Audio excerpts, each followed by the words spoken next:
Sveiki visi, jūs žiūrite News24/7 LT ir šiandien tęsime playlistą Arduino.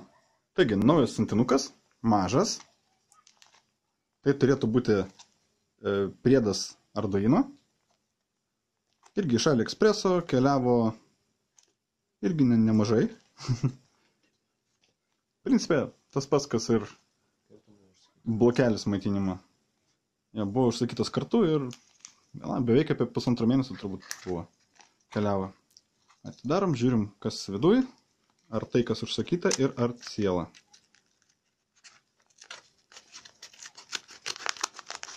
Oi, nesupjaustyt.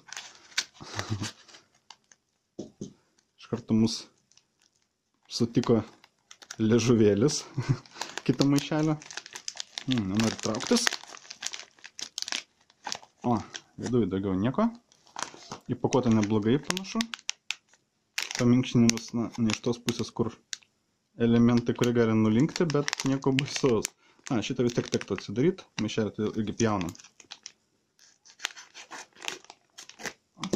Štai taip. Jo, maišelis antistatinis, nes visi šitie smulkiai elementai, jie bijo statinio krūvą, galima juos sugadinti.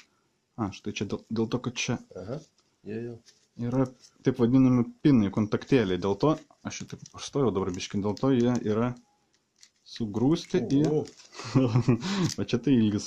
Tikėjausi mažesnių. Ir tiesą sakant, tikėjausi, kad bus biškai pats modulis didesnis. Litavimas, matau, šiaip sau, nenuvalytas yra nenuvalyti litavimo rūgštis. Reikėtų visą tai idealiu atveju pavalyti, kad nebūtų tokių likučių, nes gali biški, taip sakant, trukdžiai atsirasti grandinėse. Taip, čia yra USB moduliukas. Kam tokie ilgi kontaktai? Ta plokštelė pati statysis į kitą plokštę jungsis. Taip, kas ten parašyta, galėsite patys pasižiūrėti. Kokia mikroschema dėja turbūt nepademonstruos, va taip gal matysis. Kas per mikroschemas yra. Ir jungsis jį prie Arduino ir prie jos jau galima bus per USB kažką tai pajungti. Kad pademonstruoti veikimą be abejo reikia paties Arduino, kuris bus kitame video. Ką aš daugiau galiu apie ją pasakyti. Yra pajungimas USB, yra reset mygtukas, yra duomenų kontaktai su Arduino, prie kurių galima ir toliau pajungti kažką, tai yra šitą plokštę pajungus, jie netrukdys dar kažkokiam papildomam komponentam. Nelygiai stovi plokštės, tai? Jo, ne viskas lygiai, ne viskas idealiai, aišku, lituota. Šiaip pats litavimas pagrindinių smulkių elementų yra neblogas. Bet tie elementai, kurie yra stambesni, biški nesuper. Tarkim, kad ir šį čia nesuper parlituota.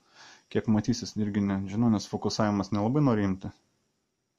Bet, taip pakankamai grubiai, tarkim, čia kojeris pakankamai grubiai iš kitos pusės parlituotos yra. Kokybė, aišku, pagal kainą, taip sakykime.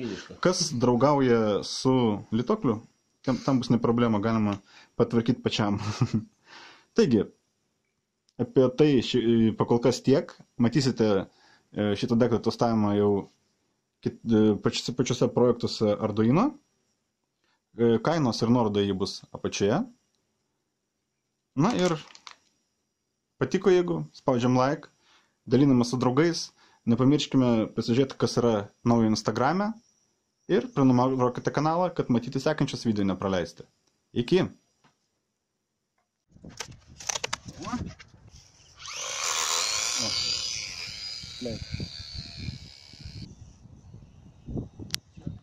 Daugiau nieko, aš ją dedu į šoną. Ir štai čia bandysime pabiškai viską traukti, kad viskas būtų vėlgi kadre, kadangi buvo viskas žiauriai paprasta, jokio vargo, kartonas matom žymiai plonesnis, aš dabar palyginimui tą mūsų parodžiu.